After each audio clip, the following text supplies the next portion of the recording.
Ah, come in, come in. Would you care for a cup of tea? It is Anime 18 after all, your daily dose of anime every day in May. Today's episode. Well, that reminds me of a puzzle. Take a seat, and I'll tell you of the adventures of Herschel Layton and Professor Layton and the Eternal Diva.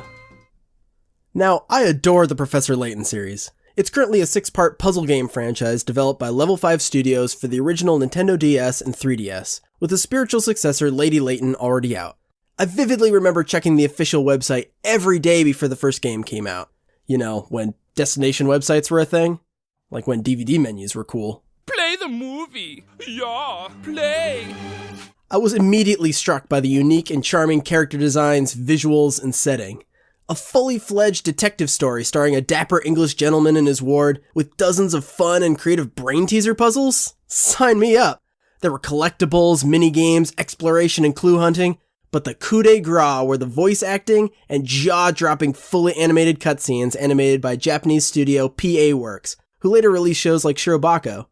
I must have watched that trailer 100 times, and in retrospect, that trailer has a ton of spoilers in it, but I can't deny it was a major selling point for a handheld game in 2008. Fast forward to 2011, 4 games have been released, and Star Wars style, we're in prequel territory. The 4th game being the origin story of Luke and Layton's relationship, while the movie takes place shortly afterwards.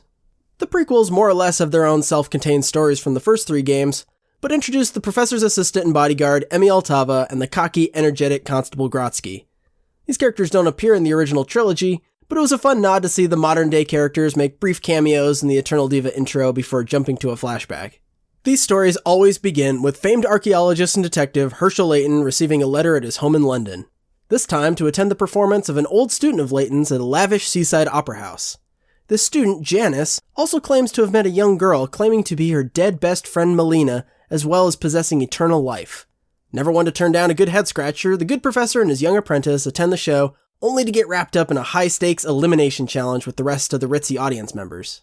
When I first heard there would be a Professor Layton movie, I was initially excited, because despite being a game about leisurely solving random puzzles to bypass guards and roadblocks, the Layton series is well known for over-the-top action when it comes to the animated cutscenes. But I then heard that the film would also try to incorporate puzzle solving into the story and task the audience with solving them in real time along with the characters.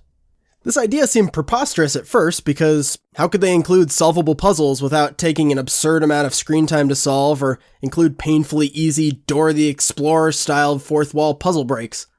Turns out they kind of split the difference. There are a number of times where a big 001 puzzle would show up and usually just propose a riddle for everyone to figure out. Most of these were pretty disappointing because either they don't give you enough visual information to figure it out on your own, or Layton would simply deduce a solution out of thin air without enough time for the audience to really process it. It was an admirable attempt, and the 4th puzzle with the multiple doors was totally in line with the games. We even see Luke jotting down notes like he can in the game, and it was a fun visual representation of the Layton style of puzzles. The Layton series has some of the most interesting character designs I've ever witnessed. They're iconic, simple, and sometimes weird as hell, but so charming and memorable. I take great inspiration in how varied the body types can be and how much personality you can glean just from one look at a character. The cast of Eternal Diva isn't nearly as insane as some minor characters can get, but I'm glad that there was at least a small supporting cast we got to know as they were picked off one by one Survivor style. Of course, Layton is calm and collected as always, but my all-time favorite character is Emi, who I felt was a little underutilized even though she has some great moments of sleuthing and butt-kicking. I just wish she could have been around for the bulk. She couldn't because she was mostly babysitting the real star of the show, Constable Grotsky. Grotsky never had a dull scene, whether it be outswimming weaponized sharks, duking it out, or drying his boxers while riding in a biplane. The soundtrack is phenomenal as always, and they easily could have just used Layton's theme in every scene and I wouldn't have minded one bit. That said, the European-sounding orchestral theme and jazzy organ always gets me grinning. The story, unfortunately, doesn't amount to anything special. The series tries its best to stray from supernatural solutions to its mysteries, but never shying away from mechanized castles, hallucinogenic gas, and elaborate subterranean cities to explain these phenomenon. As for the power of immortality, I was less than impressed with the schmaltzy send-off message. If this composer guy was really willing to inject his deceased daughter's memories into the mind of whoever was the smartest in the audience, what if this guy had been the winner? I guess you're Melina now, dear. I mean, you ended up choosing the chess whiz you handpicked anyway, and all she did was mooch off of other people's solutions. could have saved yourself the trouble and just brainwashed her privately without getting the authorities involved. I did really enjoy the monster castle design with the piano teeth. I thought it was well animated and a pretty solid climax.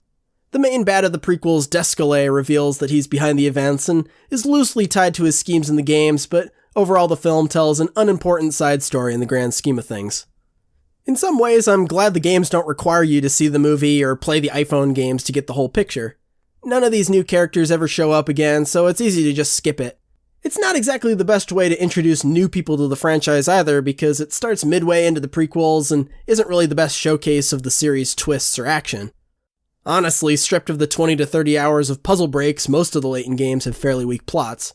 Without the amusing conversations and tangible enjoyment of solving brain teasers, the cutscenes aren't really much on their own. I think Eternal Diva is pretty fun for what it is. If you're at all interested in a goofy, animated Sherlock Holmes, then Layton's got enough charm and visual appeal to recommend it. As a diehard fan, though, I was a little let down that the film offers very little supplementary detail to the franchise and generally feels like a safe attempt.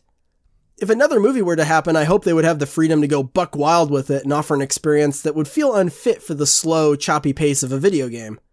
That said, I'm very relieved that Eternal Diva was not the story of a main series game, because, whew, would that be a pretty boring setting.